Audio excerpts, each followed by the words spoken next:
When things are tough, what gives you hope?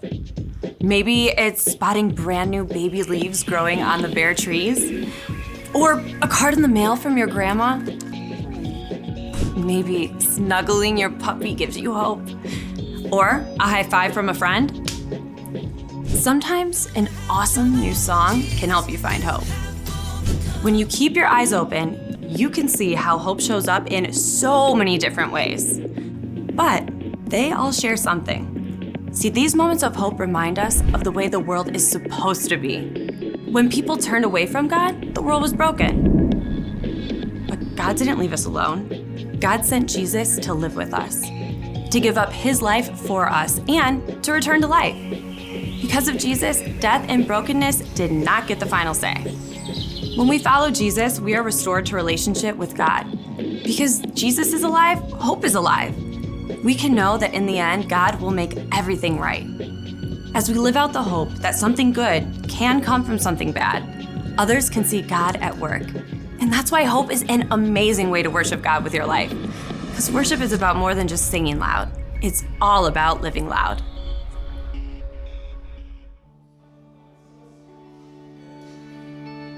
When the night is darkest and I feel weary, I'm not alone, 'cause you are with me. A new day is coming, I see light, and the sun will rise, and hope is alive, yeah. No matter what tomorrow brings, I know that you'll be by my side all the time. You'll never leave me. When shadows fall, I will have no fear, 'cause you're right here. When the night is darkest and I feel weary, I'm not alone, 'cause you are with me. A new day is coming, I see a light, and the sun will rise, and hope is alive, yeah. No matter what tomorrow brings, I know that you'll be by my side all the time. You'll never leave me. When shadows fall, I will have no fear, 'cause you're right here. When the night is darkest and I feel weary, I'm not alone, 'cause you are with me. A new day is coming, I see light, and the sun will rise, and hope is alive.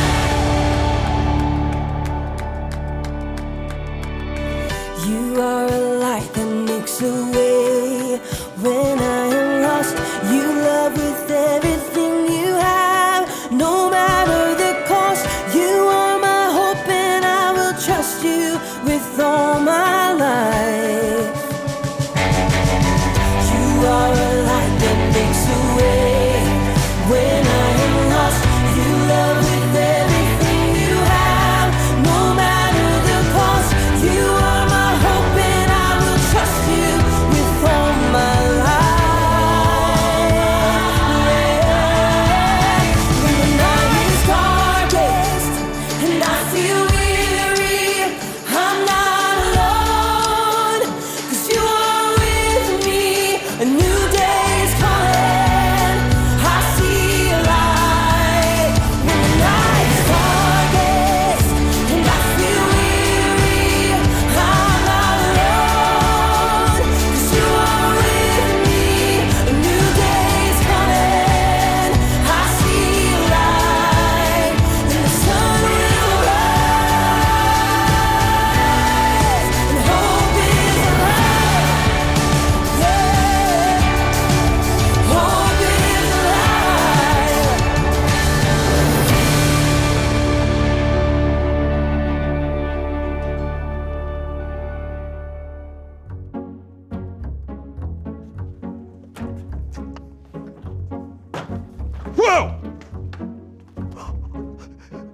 That is the most beautifully decorated Easter egg in the history of beautifully decorated Easter eggs. Wow.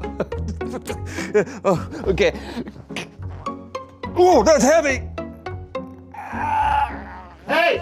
Whoa! Whoa! It's a talking Easter egg! Where? Huh? Oh, you! Oh, wondrous Easter egg! What is your name? It's Brandon! That's so funny because I have a co-host with the exact same name. No, it's me, Brandon. I'm in the egg. Oh. Whoa, hey, quit. Oh, I'm getting dizzy. I'm just trying to see how you got in there. Oh, put me down and I'll show you. Okay. Hey! Hey, no, stop it! You know I get motion sickness. What are you, wow! Oh.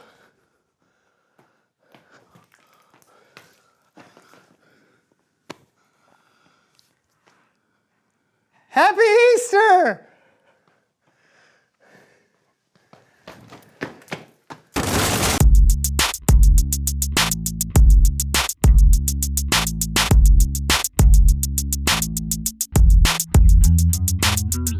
Well, hello! Hey there, I'm John. I'm Brandon, and welcome to The So-and-So Show. Today, we're celebrating Easter. Through the culinary arts. That's right. Oh. Many people celebrate Easter with food, usually around a dinner table, dressed in their Sunday best. But Easter isn't just celebrated here. Families all over the world celebrate with different types of holiday dishes. And we figured, why not show you the big picture of Easter dinners all over the globe? I'll go first. All right, I can't wait. Ooh, hungry.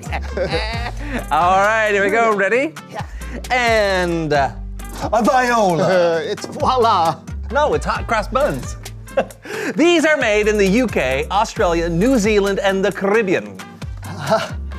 I've had hot cross buns before. Oh. It's a bread roll with fruit. This is more like a hot mess. It's not even hot. Have you seen a hot cross bun? I'm sorry, no offense. Can we see a picture? Can we? Yeah, see, that's a hot cross bun. So you won't be getting any points on presentation. Well, yeah, but how does it taste? Well, It's delicious. It's really good. let's see what Easter dish you came up with, my friend. Oh, okay. Here we go. Wait till you see this. This is called torta pasqualina. It's an Italian dish that made its way to Argentina and Uruguay in the early 1900s. Can we see? Oh, yeah. Oh, that looks amazing. Yes. And voila. Huh? That doesn't really look like the picture, does it? Oh, yeah, no, but check out the decoration on the inside. Decoration. Yeah. Ooh. Yeah. Okay. Did you cook an entire egg in it? Yeah, taste it.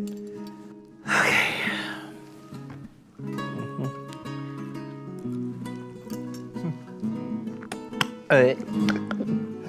Good. Okay.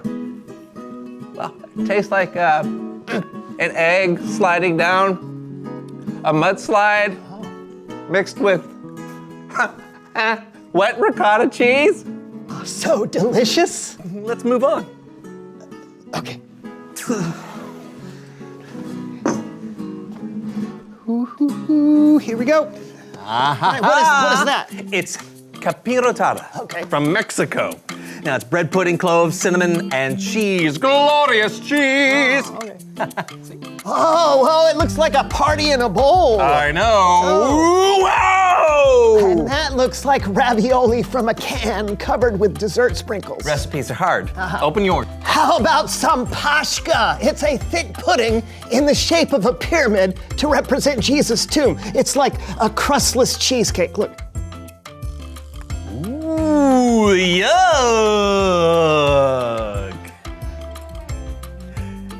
It looks like the pyramid fell into some quicksand. Yeah, it may have melted a little on the way here. Yeah. Okay. All right. But you have to taste one. I know. You go up. I'll go. Okay.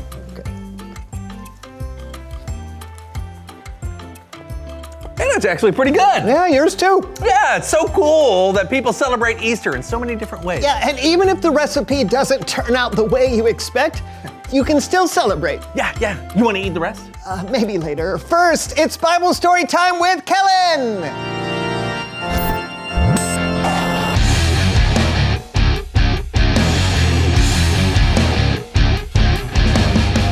Hey fellas, that is quite the feast you have there. Hey, thanks. Yeah, we're celebrating Easter with food. You want some? I do, but just in case, first, I want to make sure that everyone watching understands why we're celebrating. Oh, then take it away, Kellen. Today's story can be found in the book of John, chapters 18 through 20. This is the amazing story of how Jesus, God's Son, saved the world and made a way for all of us to have a relationship with God. Now, Jesus was in Jerusalem celebrating a Passover feast with 12 of his followers, the disciples. During dinner, Jesus revealed that one of his disciples, Peter, would deny knowing him, and another, Judas, would betray him. Judas actually snuck out to meet with a group of religious leaders called Pharisees. They wanted to get rid of Jesus. So they hatched a plan. And after their meal together that night, Jesus went with his disciples into a garden to pray. He often visited there with his disciples, so Judas knew exactly where to find Jesus. Judas led a mob of soldiers and officials to arrest Jesus right there. Jesus asked, "Who do you want?" Jesus of Nazareth. I am he. When Jesus spoke, the soldiers fell to the ground. Jesus knew of Judas' plan before it even happened. So he was prepared to go with the soldiers. But when the disciples woke up, they were shocked at the scene. Simon Peter couldn't let them take Jesus away. So he grabbed a sword and he fought back. But Jesus commanded him. Put your sword away. Jesus knew what had to be done, and he allowed himself to get arrested. Later, Simon Peter waited outside the courtyard where Jesus was being held. When a woman came up and asked him, "Hey, you aren't one of Jesus' disciples too, are you?" I am not. he denied Jesus, just like Jesus predicted. And he did so 2 more times that night. After Jesus was brought to the high priest, they sent him to Pilate, a Roman governor, to be judged. But Pilate wouldn't do it. Instead, he had Jesus whipped. His soldiers mocked Jesus by placing a crown of thorns on his head and calling him King of the Jews. Pilate hoped that this would be enough to convince the high priest to let Jesus go. But when the people saw Jesus, they cried out, Crucify! Crucify him! Crucify him! Where do you come from?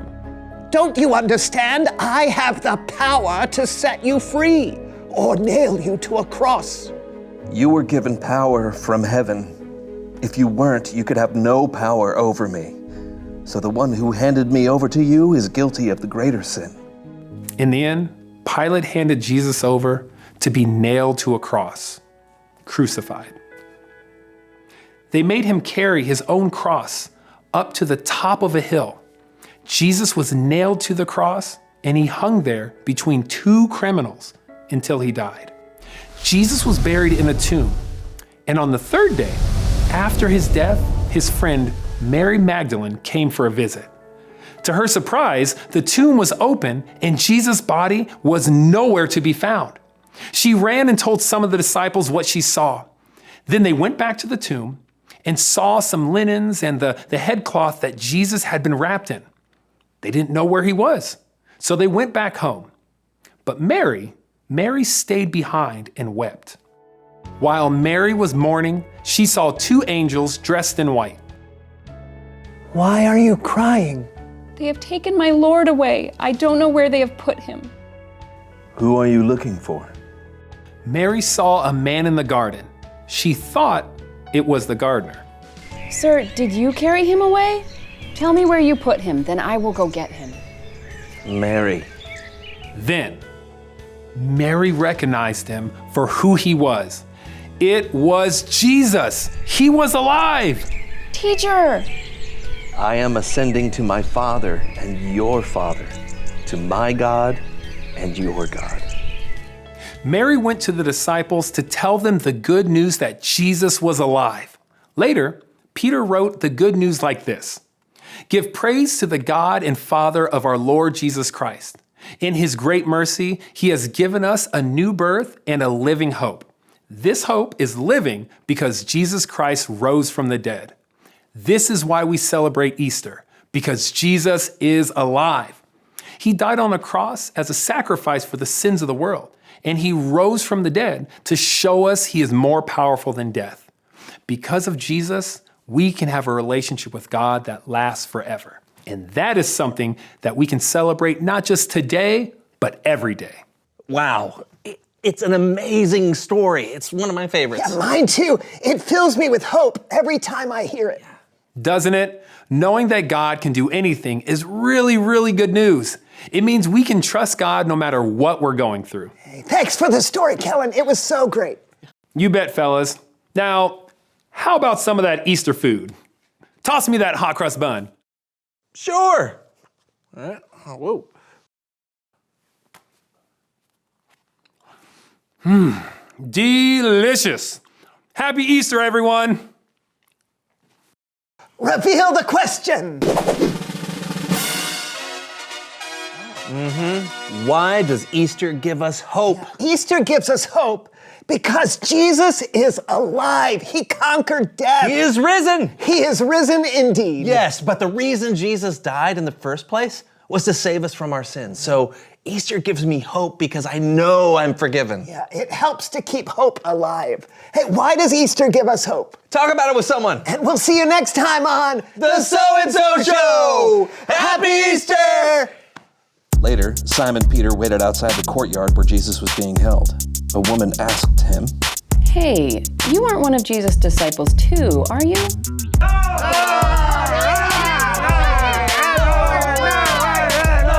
Jesus was buried in a tomb.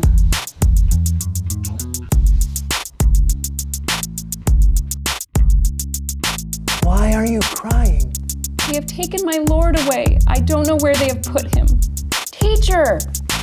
I am ascending to my Father and your Father, to my God and your God.